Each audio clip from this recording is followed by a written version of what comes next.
Hey guys, Dave from Nerdarchy, for nerds, by nerds. I know this nerd. Nerdarchy Ted.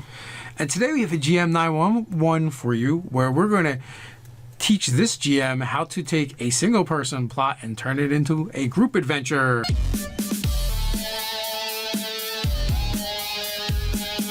If you have a GM 911 or a viewer suggestion, you can send those over to nerdarchy at gmail.com, or you can head over to our forum.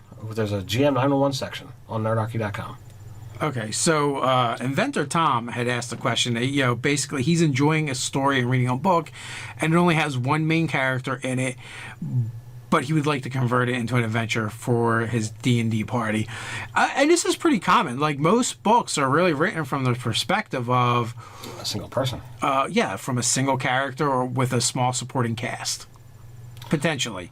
The adventuring party and the group is... it's not exclusive to D&D, but D&D is definitely given that a bump because, clearly, if you look at mythology and things like that, there's definitely, Sinbad and his sailors was a group, and there's probably tons more examples that you can find as well. Well, the thing to, tie in, we've read, quite a lot of books ourselves, and typically there is a central character, but they do have allies, friends, compatriots, whatever you want to call them, that in some way, shape, or form assist. I can't think of more than, a couple of books where you have a lone character who does something, and from start to finish, it's all him, and he gets no help.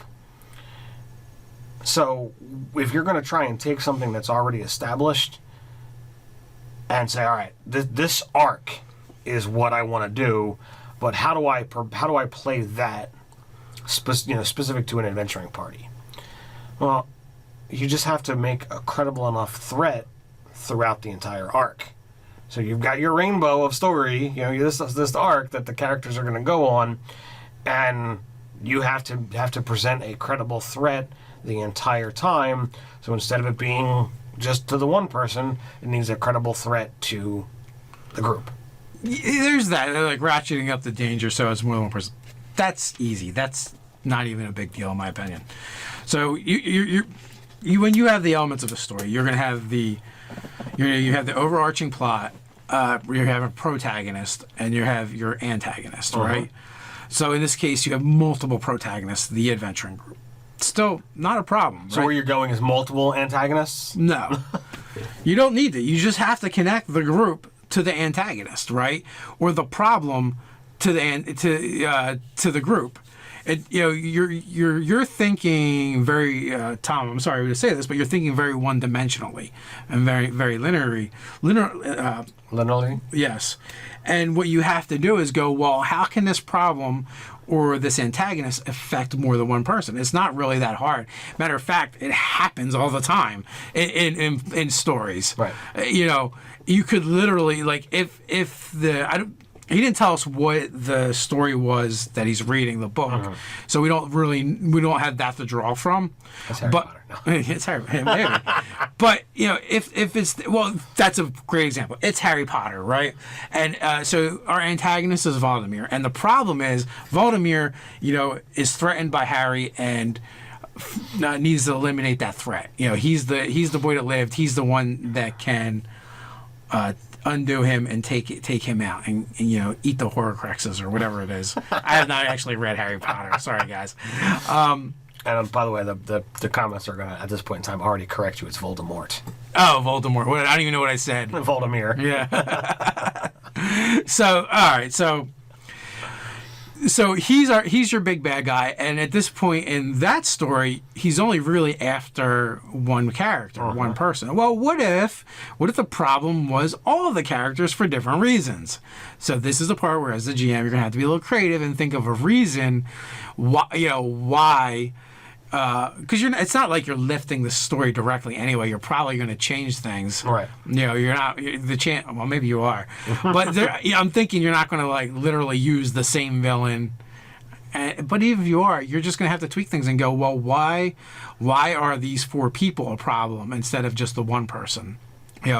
Maybe the problem is, all right, so something was done to Harry, right? That kind of made him special. Mm-hmm. Well, what if it was done to 4 people instead of 1 person? What if all the parents had to come together and they had this special deal or cabal or whatever you want to call it, where they can enact a ritual and they enact it on all 4 children. Instead of just 1, then they're all separate. They all go their own way, and then you can do like these cool coincidence things that have them coming back together, or they're all in danger from the same threat, so they kind of band together and unite.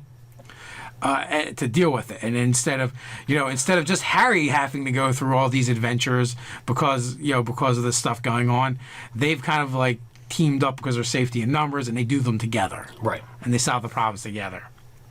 So I mean, that's how I would do it. I don't think it's stealing a story that's meant for 1 person and moving it to 4 to 6 people, not as hard as you think. And then some people don't even have to be directly linked; they can just be linked to some of the other characters that are involved. So if you have someone who joins later, it's like, all right, well, how are you tying into the story? You don't have to be like, oh, well, yeah, him too. He's just tied to the other characters, and by happenstance and association, he's being affected. So, easy peasy. I don't think this is a big deal. Ted had mentioned about ratcheting up the danger. Well, there was only 1, but now you have 4. But I don't think I feel like that's a non-issue, right? So you add it. You need to find some more interesting, monsters or enemies to add in. That's not going to be. That's a non-issue. Right. We got a monster manual full of things like that. Where the Tome of Beast is another book where you can grab a ton of monsters from. So you have options. Is what I'm saying. So yeah, I think it's pretty cut and dry. Having all the characters linked to this central story is the way to go. Yeah. So with that, what do you guys think? We have a place for that in the comments below. While you're at it, like, share, and subscribe. You can support us over on Patreon. So until next time, stay nerdy.